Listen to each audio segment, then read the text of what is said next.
Over 30% of traditional Labour voters supported leaving the EU. Anti-EU sentiment was particularly strong in Labour's traditional constituencies in the Midlands and the north of England, the so-called Red Wall.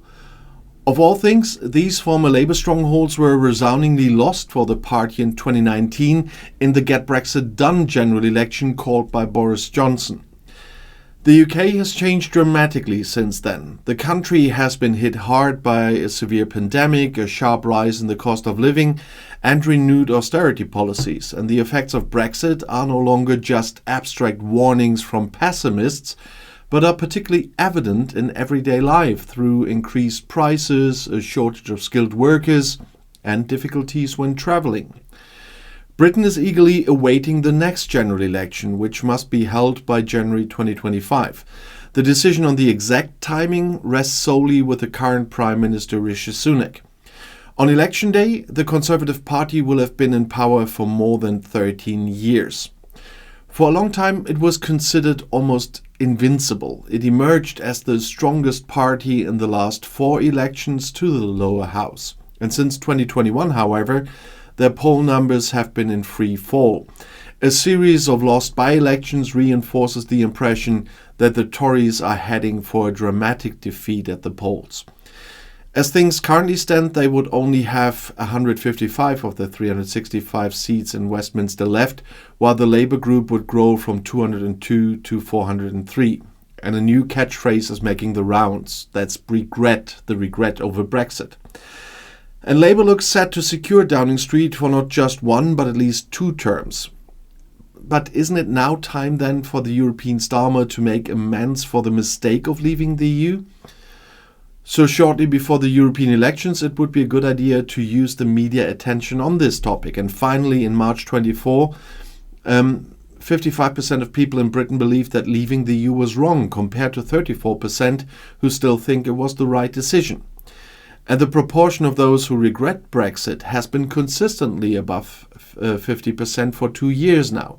And these figures reflect the government's declining approval ratings, especially as the Tories and their former Prime Minister Johnson are strongly associated with Brexit and the Leave vote. Although there is a clear majority that actually regrets Brexit, there is still no specific policy regarding the EU. At the end of 23, only 31% of Brits actually wanted to return to the EU, while 30% only wanted to improve trade relations and not rejoin the EU or the internal market. Even the war in Ukraine didn't change that. It's fundamental that the United Kingdom and Europe maintain the close relations, and the time of Brexit is over. The situation has been clarified. That's what said by Labour's supposed future Foreign Minister David Lammy at the Munich Security Conference in February 24.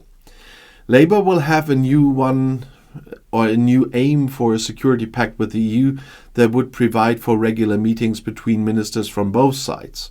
But there are currently no meetings of this kind. And many in the EU camp of the Labour Party hope that a regular security dialogue would have a catalytic effect there.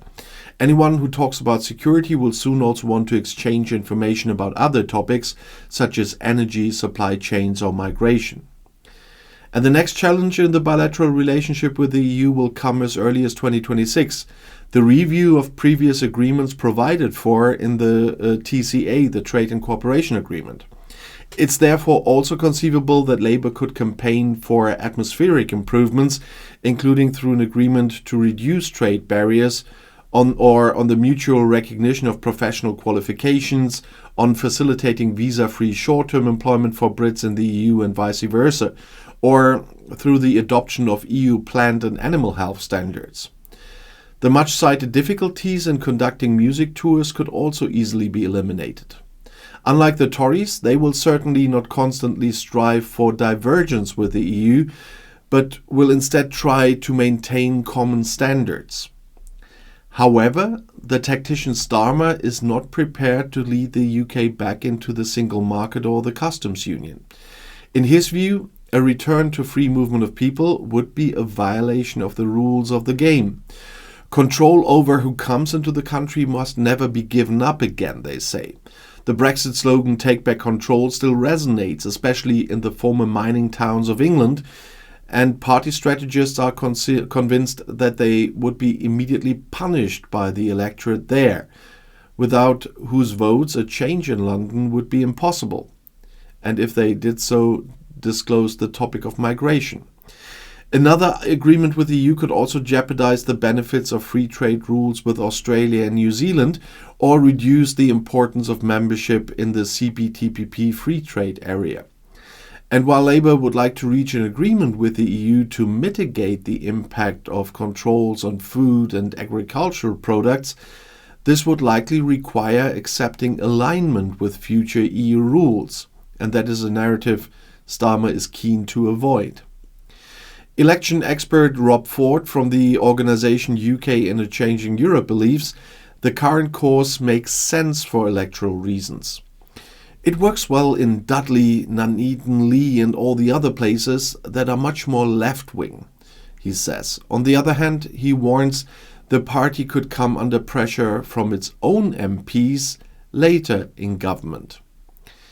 And the camp around MPs like Stella Creasy, who chairs the Labour Movement for Europe, is currently regrouping and putting forward promising pro-European candidates.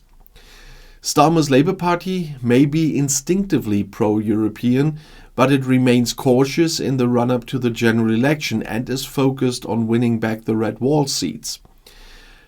Brexit, yes or no, it was not economic politics but identity politics, and many dissatisfied people could perhaps quickly remember their strong Leave identity if the political debate increasingly revolved around Europe again. Starmer knows there are plenty of other opponents on the pitch. Does Brussels really want a new edition of the Brexit negotiations is the other question. Doesn't the kingdom have a credibility problem in this regard? And who can guarantee that an anti-European Conservative Party will not come back to power in the next general election? Have the hardliners among the Brexiteers really lost influence? And the right-wing populist Reform UK party, formerly known as the Brexit Party, is gaining popularity again and has a new loud mouthpiece in the TV channel GB News.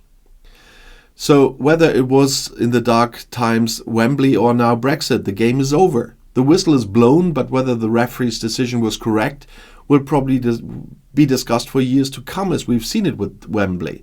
And until the next generation emerges, Labour's tactics could be set an agenda and priorities, communicate with Brussels, encourage the British authorities to maintain and expand their networks in EU capitals, and spread the knowledge about Europe, which was the greatest part, create of structural links in foreign and defense policy, negotiate additional chapters on mobility, and move again from divergence and recognizing EU rules on plant and animal health and food safety.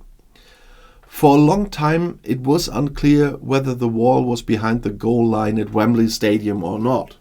It was only in the 1990s that a study published by British engineers concluded that the ball had not been in the goal.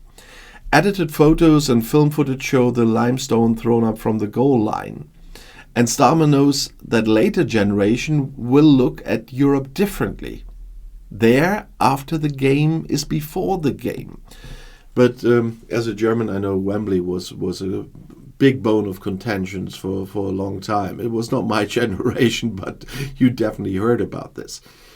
But there we came to an end with the game in the end, because it was the decision of the referee, and that's it. It didn't change. And now we have some clarity because of the studies, but it wouldn't have changed anything of the results of the game. But in Europe, a lot can happen.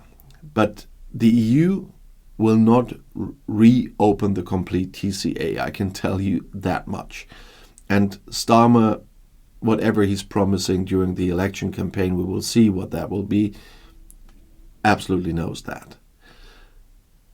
And we will not see any rejoining in the near future to anything. Joining the single market or the customs union, what is discussed as well among the people in Britain, is something that can hardly be done. There is a theoretical possibility of doing that, but it will not happen. At some point in what I call the distant future, the question will be asked again, will the UK join the EU again? But this question will not be asked in the near future. This question would at the moment anyway be no, because Britain after Brexit doesn't even fulfill all the criteria to join the EU again. And there is no political will to even attempt that. So everybody, I'm sorry for all the rejoiners in Britain, which I still think is the wrong term to use, but that's what they have on their placards with rejoin. No, it would be join from scratch. That has to be explained many times as well. There is no rejoining in the EU. You have to join as any other country does, no matter if you ever have been in the EU or not. But it's nothing we will see soon. And as I said before, I doubt that I will see that in my lifetime. But prove me wrong. And if you want to know more, the next video is right here in the end screen. I'll see you there. I'll be back.